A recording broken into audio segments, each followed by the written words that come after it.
जय हो दोस्तों। अभी देखो,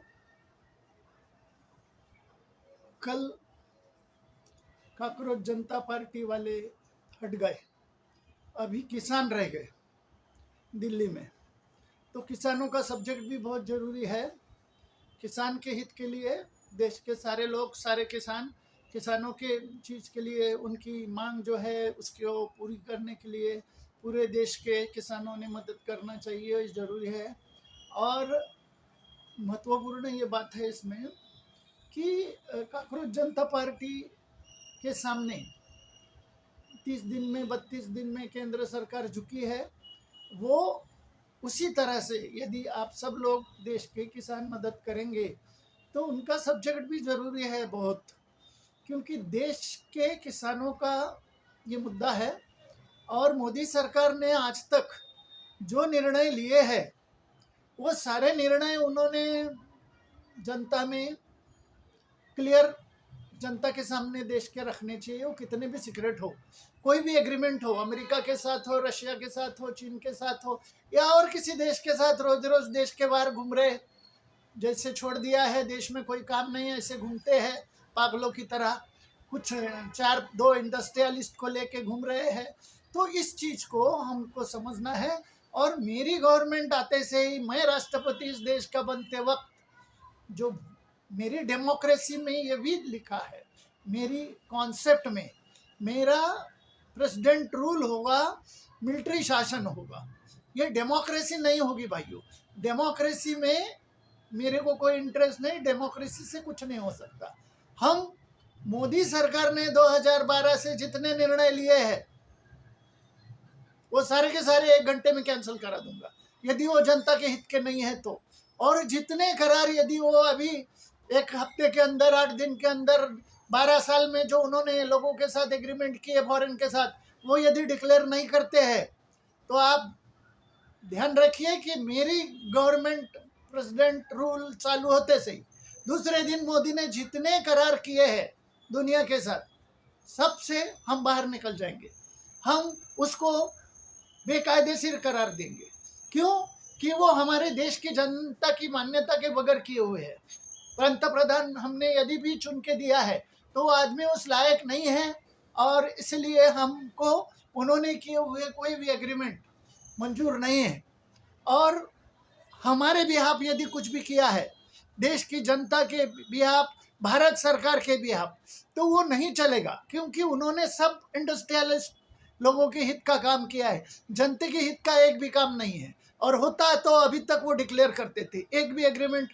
और किसानों की मांग जो है वो सही है कि इन्होंने अमेरिका के साथ ऐसे करार किया है कि वो किसानों का सारा माल, अमेरिका तो आज तक दुनिया के आपके सामने, कई लोगों के सामने उसका उदाहरण है जो इंटरनेशनल स्टडी रखते हैं कि जिसके साथ इन्होंने करार किए हैं आज तक अमेरिका ने, या अमेरिका ने सारे दुनिया को फंसाया है।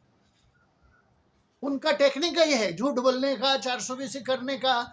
तो इन्होंने हमको भी फंसाया है। और मोदी कौन से कांड में फंसे हैं हमको मालूम नहीं, मगर वो एक शब्द भी उनके खिलाफ बोलते नहीं है, किसी के भी खिलाफ। वो सिर्फ अपने हवाई जहाज लेके निकल जाते हैं। 2014 के इलेक्शन के बाद, 12 के इलेक्शन के बाद उन्होंने 19 के इलेक्शन तक देश के बाहर चक्कर मारे हैं, देश में कभी रहे नहीं 14 में। तो ये 14 से अभी तक उन्होंने जितनी यात्राएं की है ये सब अनऑथराइज है, और वो हमको मंजूर नहीं है, क्योंकि उन्होंने क्या क्या किया है ये किसी को भी बताया नहीं देश में। तो कोई भी राष्ट्रपति हो, पंतप्रधान हो, कोई भी हो, वो जनता को हर चीज़ पूछ के करनी चाहिए। और जनता के खिलाफ निर्णय लेने का अधिकार मोदी को तो है ही नहीं, क्योंकि वो लिखा पढ़ा आदमी नहीं है, मूर्ख आदमी है। और वो जिन लोगों के कहने से चलता है वो लोग भी बहुत विद्वान नहीं है। नहीं तो अभी तक भारत में सारे बच्चों को सैलरी चालू होकर फ्री एजुकेशन मिलता था। अभी तक के सारी इंडस्ट्री मर्ज हो जाती थी, नहीं हुई। अभी तक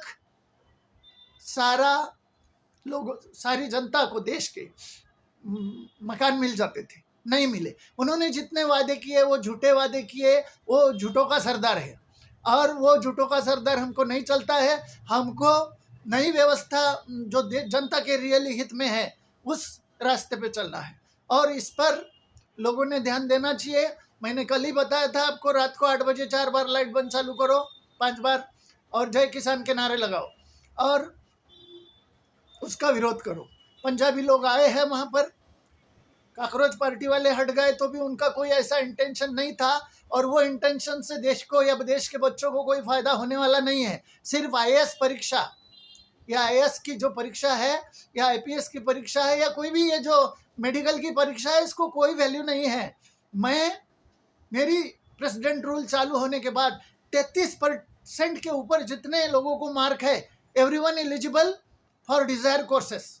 जैसे कि कोई मेडिकल जाना चाहता है, वो मेडिकल नीट की एग्जामिनेशन दे या ना दे, उसको एमबीबीएस को एडमिशन देंगे। जो इंजीनियरिंग पढ़ना चाहता है वो इंजीनियरिंग पढ़े, जो समझो कॉम्पिटेटिव एग्जाम देना चाहता है दे सकता है। 33% मार्क वाला, उसको 80% जान जलाने की जरूरत नहीं। जिनको 80% मिल रहा है उनको भी इंग्लिश पेपर पढ़ने को नहीं आता है या उनकी किताबें पढ़ने को नहीं आता है, क्योंकि हमारा एजुकेशन सिस्टम ये सिर्फ पेपर लीकेज पे चल रहा है। आज देश का जो भी क्लासेस चल रहे हैं पेपर लीकेज के भरोसे चल रहे हैं। जो भी कॉलेजेस है उसमें सिर्फ पैसे वाले लोग, वो कौन सा परसेंटेज लिए है, क्या लिए है, डमी का आदमी को परीक्षा में बैठाया है, उनको पैसे लेके 2-2 4-4 करोड़ लेके एडमिशन दिया जाता है, और वो जो इंजीनियर डॉक्टर बनेंगे या कोई भी पद पे जाएंगे, वो सिर्फ पैसा कमाने के सिवा दूसरा कोई भी काम नहीं कर सकते। इसीलिए देश में राष्ट्रपति शासन की जरूरत है।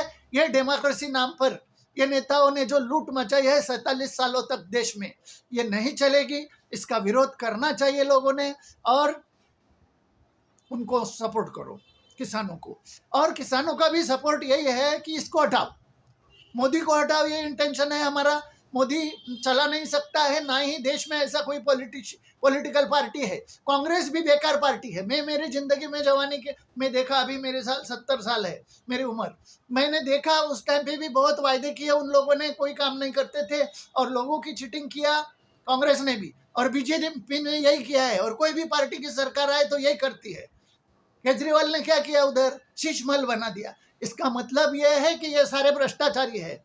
तो भ्रष्टाचारियों को मदद मत करो, एक नवा रास्ता अपनाओ। हमने एक नवी सिस्टम बनाई है।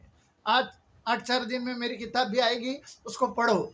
10 दिन के अंदर दुनिया कैसे बदली जाती सकती है। मैं तो पूरी दुनिया बदलने का विचार कर रहा हूँ, सिर्फ भारत का नहीं, मैं सारे देशों को मर्ज कर सकता हूँ। ऐसा मेरा अभ्यास है, ऐसा मेरा नॉलेज है, ऐसा मेरा स्टडी है। आप लोगों को पसंद है, यस नो कुछ भी कहो, पसंद है तो भी मिलेगा, नहीं पसंद है तो भी ये व्यवस्था लागू होने वाली है। 100% आपको बताता हूँ। जिस हिसाब से दुनिया में जंगें चल रही है, सारे लोगों, सारे देश के लोग, धरती पे जितने देश है, लोग परेशान हैं ये पॉलिटिशियन लोगों से। ये आपस में कुछ मनमुटाव क्रिएट करते हैं, या अपने इंडस्ट्रियलिस्ट के लिए, दोस्तों के लिए, उनकी हथियार बेचने के लिए जानकर गरीब देशों पर, कमजोर देशों पर जंग थोपते हैं। तो इन लोगों का दुनिया भरे से हर नागरिक ने अंदरूनी अंदर तो ये सब लोग इसका विरोध ही करते हैं, ये व्यवस्था का। तो ये सारी व्यवस्था हमको बदलना है। मेरी व्यवस्था में धरती पर कोई जंग नहीं होगी नहीं, जंग की जरूरत ही नहीं है। हमारा धर्म है इंसानियत। मैं हिंदू भी हूँ, सिख भी हूँ, मुस्लिम भी हूँ, क्रिश्चियन भी हूँ, मगर मेरा धर्म क्या है, इंसानियत। इंसानियत से चलो। और इंसानियत में क्या चाहते हैं, दया हो, दूसरे को जीने दो, खुद भी जियो। और जो हरामी लोग हैं, जैसे जज, जैसे आईएएस आईपीएस, जैसे नेता, इन लोगों को सजा मैं तो दूंगा। आप देख लो, मेरे पास तो बहुत डाटा है, और हर आदमी अपने पास डाटा रेडी रखे। वो काकरोच पार्टी के बच्चों को मारने वाला भी हो तो जिन बच्चों के पास उसको सेव करो, मेरी गवर्नमेंट आने के बाद मेरे को भेजो ऑनलाइन, मैं वहीं पर उनको सजाए मौत दूंगा। जिन लोगों ने जनता के साथ बेअदबी से बर्ताव किया है, जनता की बेइज्जती की है, उनको सजा मिलनी ही चाहिए। कोई भी हो, कलेक्टर हो, कमिश्नर हो, इंडस्ट्रियलिस्ट हो, ये इंडस्ट्रियलिस्ट की सब संपत्ति जब्त कर लेंगे, आप चिंता मत करो। गुड बाय दोस्तों, आज के लिए बस इतना ही।